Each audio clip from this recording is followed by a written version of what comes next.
Hey everybody, we're the Carols and we're glad to be with you for a few minutes.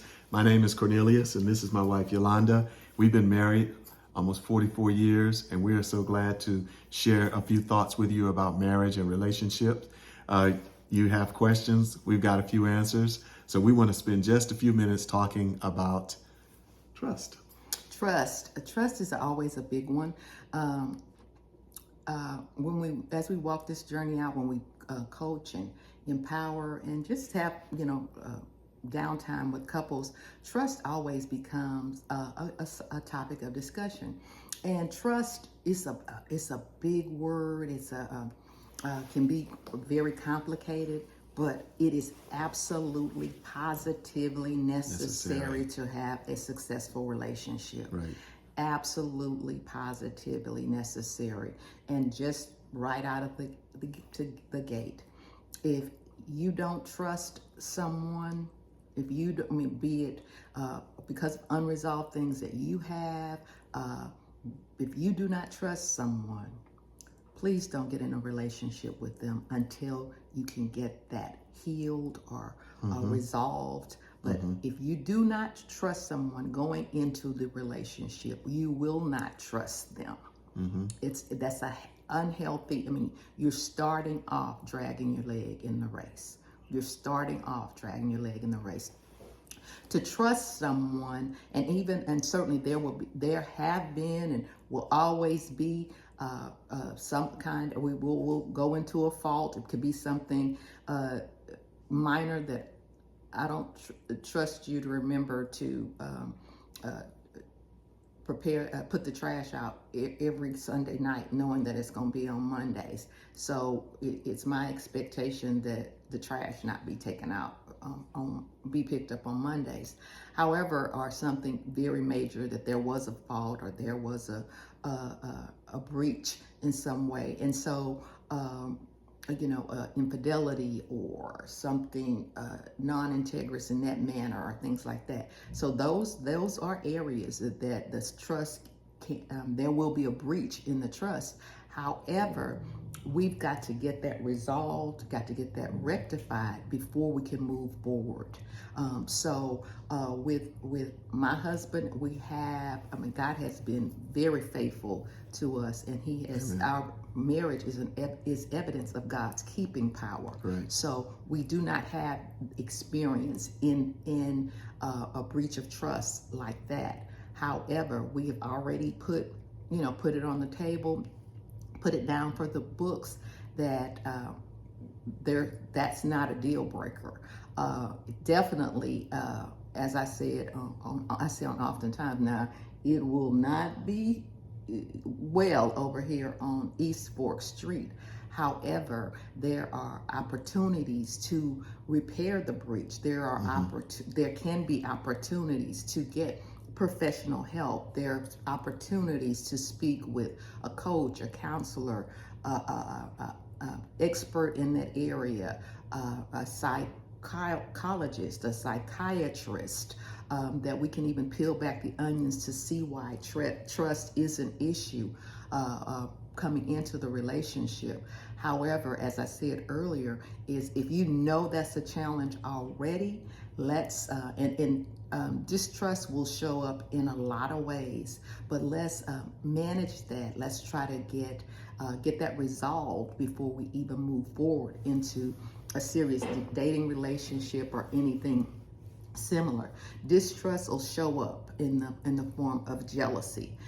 Distrust will show up in the form of things that are very unattractive to men and or women. Distrust will, every time there's an opportunity, go through their phone. Don't do that. If you go through a phone, if you go through their notebook, if you go through their car pocket in their car or their glove compartment, you will find something that will raise questions. It may not be accurate questions. It may not be, you may not come to the accurate response or the accurate result of what actually happened. However, my ask on this particular subject is, please don't do that. Don't go through each other's phones. Don't go through each other's wallets. Don't go through each other's car and trunk. Do not go through if that's how you do laundry and you empty his pockets to be sure they're not coins and keys and stuff in the washing machine, that's one thing. But to go through his pockets looking for pieces of paper or used condoms or hotel keys and things like that, it is a recipe for disaster. And it also, because going back, she said that even if it isn't something, you might find something, but if it's not accurate, then every time that question comes up, well, what's this? Who's this? Who was this person? Why did you have this? That erodes away at the relationship. It erodes away at the trust that may have existed. And it makes the other person feel like, well, if they don't trust me, what's the use? And unfortunately, there are some that say, oh, well, if you don't trust me, let me give you a reason. That's even worse. But what we don't want to do is we don't want to sow seeds of distrust in the relationship that will grow up and eventually become something that was not originally there. When my wife trusts me, it makes me feel good and feel strong in the relationship. Makes me feel secure. There's security in trust in the relationship. Sure. And so if we question each other's trust, and again, we thank God that has not been an issue for our relationship. But when we begin to question the trust in the relationship, it really, really can send the relationship in a downward spiral. And let me also add this. Many times there is distrust in a relationship because of something someone else did in the last relationship. Right. Don't bring that baggage with you into the new relationship because that's unfair to the new person, right? The new person hadn't done anything, and we're ended up bringing baggage. So again, be careful not to bring that baggage of bad other relationships into the new relationship, because that person doesn't deserve it or hadn't earned it as well. And it's really okay to we're going through the book, The Battlefield of the Mind, and it really is okay to think about what you're thinking about.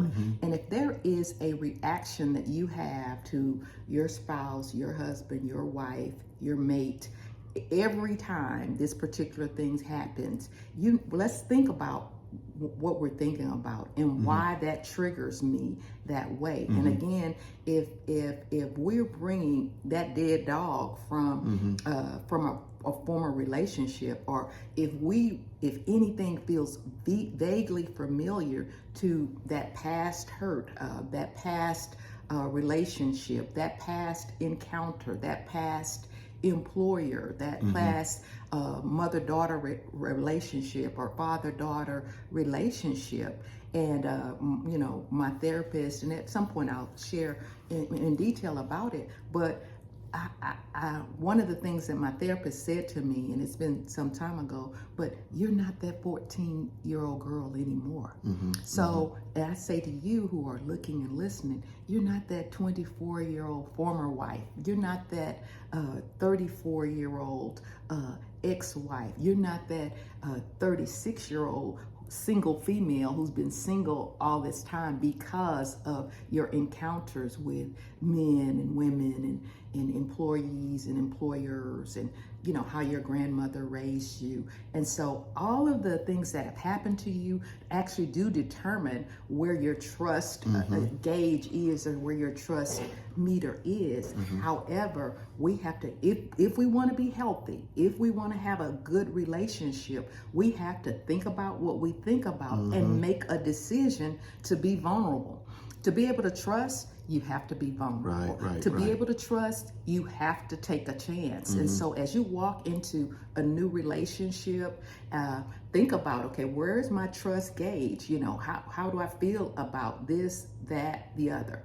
You know already that lady has 2 children and 2 other children's fathers. So are you tender about her talking to other men? She's going to have encounters with her children's fathers. If that's an issue right now and you don't trust her to talk to the children's father or talk to the children's grandfather or those types of things, that's something that needs to be managed and healed and talked through and get some resolution communicated before. Same thing.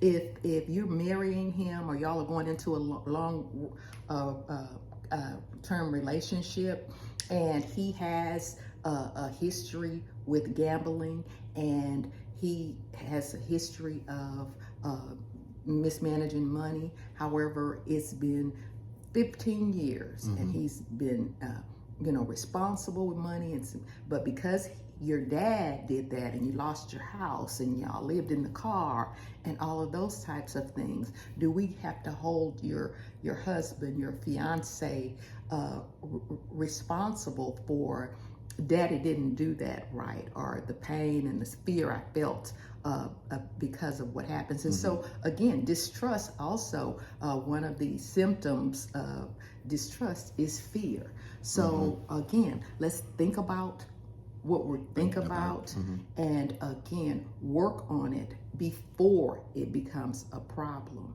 And there is no way to have a successful relationship unless you have trust. You can't kind of trust. Can't fake it even. You can't fake it. So it's either yes, I trust you, or no, I don't. And if it's I don't, get the help you need. Get some help. Get some help.